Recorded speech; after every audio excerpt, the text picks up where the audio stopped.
Hi Cancer, welcome to your reading. I've already got some oracle cards out. So we've got the Anchor in the reverse. We've got the Sweetest Taboo, and we've got a Loving Gaze. Okay. Um, so Cancer, at the bottom of this deck, we've got the Ring in the reverse. Okay. So with the Ring in the reverse and the Anchor in the reverse here. Now, the anchor advises you, it's about things that are solid, right? It's about keeping you anchored in one place. And with this in reversal, it suggests that you may be tempted to release yourself from something that had you anchored, like perhaps a relationship, okay? Especially with that ring there. Could even be a commitment because we have the sweetest taboo right next to it, okay? So, Cancer, you may be tempted. Now, this could be your energy or the energy of someone, your love interest. But someone could be approaching you. If you're already in a commitment, they could be trying to tempt you away, right? See how they're reaching for that apple? They could be trying to tempt you away, okay? With this loving gaze, it speaks to seduction. And also with the soft whispers, which is at the bottom of that deck. So they could be saying all the right things. They could be, the chemistry could be sizzling, and you might be tempted to do something here that breaks you away from a structure that has kept you stable for a while. Okay, so let's see. So, and so maybe some caution is advised here, but let's see. So for Cancer, oh, I was going to use this deck. Okay, Cancer. Are these cards here for Cancer? Oops. So why are these cards here for Cancer?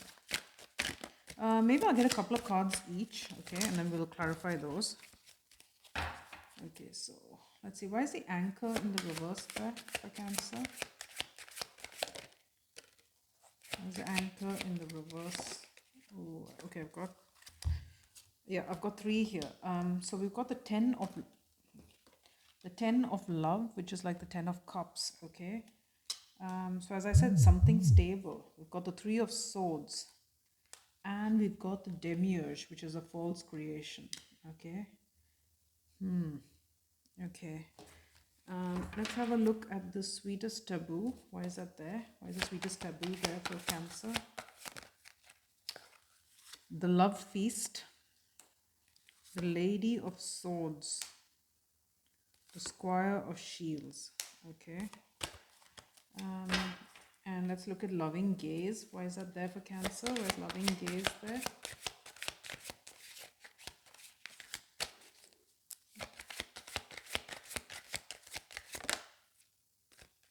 Knight of wisdom, lord of swords, and let me get one more. Why is the loving gaze there?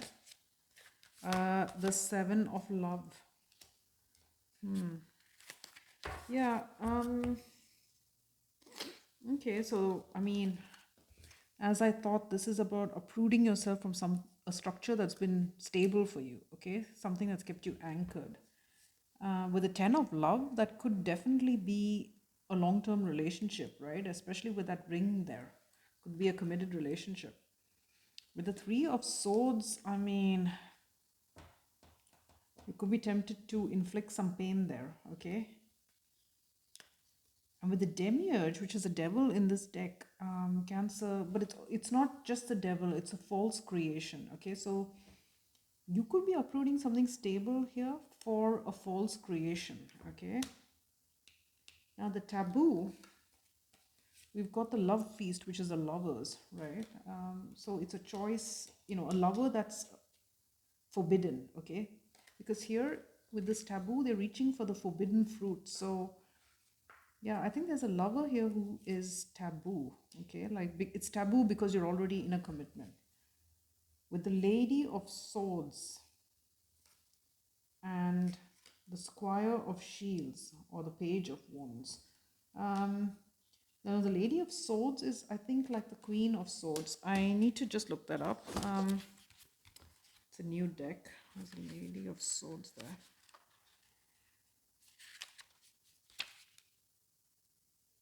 Yeah, someone with clear discernment, okay? Independence and the ability to survive. So it suggests the need for reassessment when it comes to this lover, okay? And especially, I think any communication or overtures made from this lover, you need to really assess it almost dispassionately, okay? Because you have a lot to lose here. Or whoever this person is has a lot to lose, okay? Now, looking at these cards, the Knight of Wisdom, the Lord of Swords, and the Seven of Love. Yeah, the Lord of Swords again is like the King of Swords, right? It can be a stern judge, but also a counselor or jurist who represents the unbreakable power of the law itself.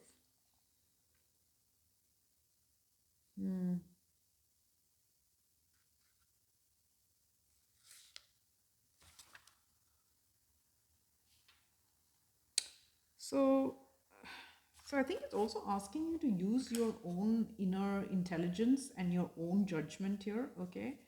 To cut through maybe what is illusionary here with the Seven of Cups, okay? And with that Knight of Wisdom, I think it's having the sense to apply your judgment here, okay? Let me take a look at that Knight of Wisdom.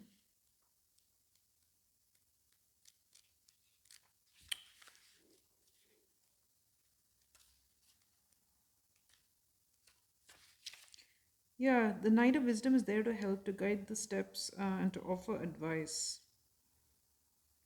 He is a good mediator. Can also be a friend, okay? And especially with this, who could be, with this being a judge or a jurist, it could even be a friend who can exercise their judgment here. That maybe you should listen to, okay? Because they might help you see through this illusion, okay? There is an illusion here. We see that with the demiurge, okay? There is some sort of false creation, and you may be tempted to get carried away here. But, you know, you may have friends who are counseling you, okay? And if they do, I think it's telling you to heed their advice there. Okay, let's see. Okay, let's get this deck. So let's see.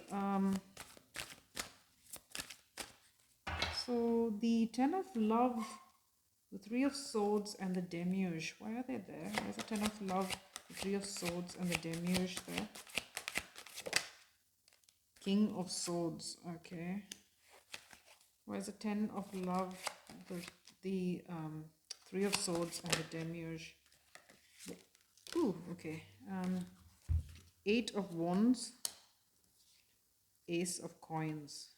So Cancer, I think it's asking you to use discernment here, okay? With the Three of Coins at the bottom of the deck. So if when this lover approaches you, offering you what might seem like a stable new beginning, I think, you know, the thing is that you might be tempted to move towards it with this Eight of Wands, okay? But I think with the King of Swords here, it's asking you to be, to look at things dispassionately, to take the emotion out of it, okay? Because, you know, it's not what you think. This Ace of Coins is probably not going to lead to anything, okay? Because of that Demiurge card, it's a false creation. So you need to be discerning here. So if this is someone you think you can, wants a commitment with you, right, and you're ready to append something else that's already stable, you're really being advised to rethink here, okay? Okay, now let's have a look at these other cards. What is this? The Love Feast, the Lady of Swords, and the Squire of Shields. Why the Love Feast, the Lady of Swords, and the Squire of Shields here? The Star. Why is the Love Feast the Ten of Swords? What is that? The Lady of Swords. Yeah, why is the Love Feast the Lady of Swords and the Squire of Shields here? And the Eight of Swords. Yeah, with the Nine of Wands at the bottom of the deck. So again, asking you to be guarded, okay? to be discerning, right, with this Lady of Swords, to be really discerning here when it comes to this choice, okay, and taking action, because as I said, you have a lot to lose here.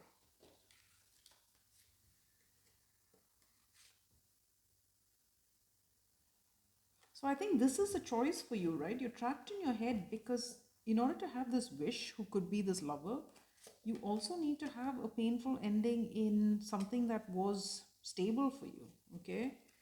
And with the Eight of Swords, I think you are trapped in your head, and I mean, rightfully so, because you shouldn't take this decision lightly, right? You have a lot to lose here. Now, let's see. Why is the Knight of Wisdom, the Lord of Swords, and what's this called? The Seven of Love. Why the Knight of Wisdom, the Lord of Swords, and the Seven of Love there? Justice. Okay, so I think there could be a legal situation here, Cancer, with the jurist, the lawyer, and justice here. Why is the Knight of Wisdom, the Lord of Swords, and the Seven of Love there? The Seven of Swords in the reverse. Why is the Knight of Wisdom, the Lord of Swords, and the Seven of Love there? With the Ten of Wands. And the Queen of Cups, your energy at the bottom of the deck. Okay, so, you know, with this Knight of Wisdom, the Lord of Swords, and the Seven of Love, it's basically asking you to be, to exercise wisdom, right? And caution and good judgment, right? Maybe in exploring your options, okay? Because you may be, you may need to take legal advice here, right? Especially if you're getting out of a commitment. So with justice there, I think, there is some legalities that need to be figured out, okay? With the Seven of Swords in reverse, I think what you will find, will leave you heavily burdened here with this Ten of Wands, okay? I almost feel like that's what's going to be revealed.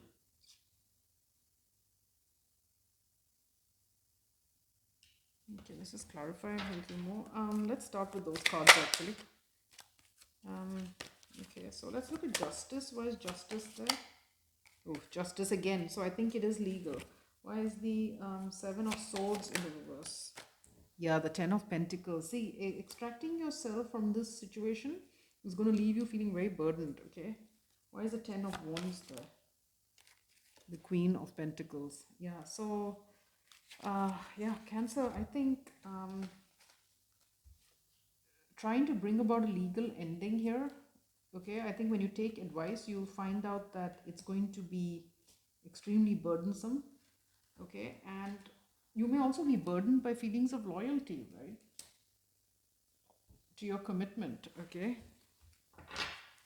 So let's look at this. What should we look at? Okay, let's start with this King of Swords. Where's the King of Swords there? Yeah, the Nine of Cups, that's in the reverse, disappointment. Why is the Eight of Wands there? The Knight of Pentacles in the reverse. Don't rush towards that recklessly, okay? And why is the Ace of Coins there?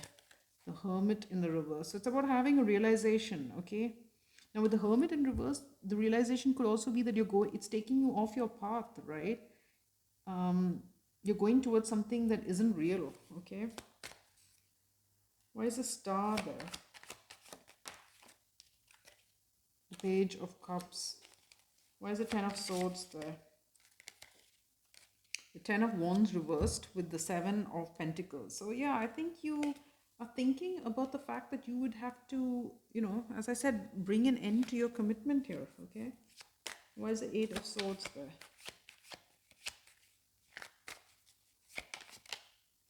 The Ten of Cups in the reverse. So it's pretty straightforward here. I mean, with the Chariot reversed, okay? So I think Cancer, you're going to be tempted, or at least there are some Cancers who may be tempted to go into a third party relationship away from something that is solid, secure, committed. And you need to remember that whatever's being promised to you, it's not real, okay? It's not going to go the distance. Let's clarify that. Why is the demiurge there? The magician. Oh my gosh. Yeah, the magician. Cancer, this person, this lover could manipulate you into thinking, you know, they're going to marry you, let's say. Okay. And that's not the case. Okay. It's not the case. Once they have a fling with you, I think they'll be out. Okay. And you would have upended your stable commitment for nothing. That's what it looks like. So yeah, so let's see, what's the advice? What's advice here? The Lovers in reverse. I mean, says it all. Okay. So Cancer, that's your reading. Hope you enjoyed it. If you did, do hit like, share, subscribe, and I will see you next time.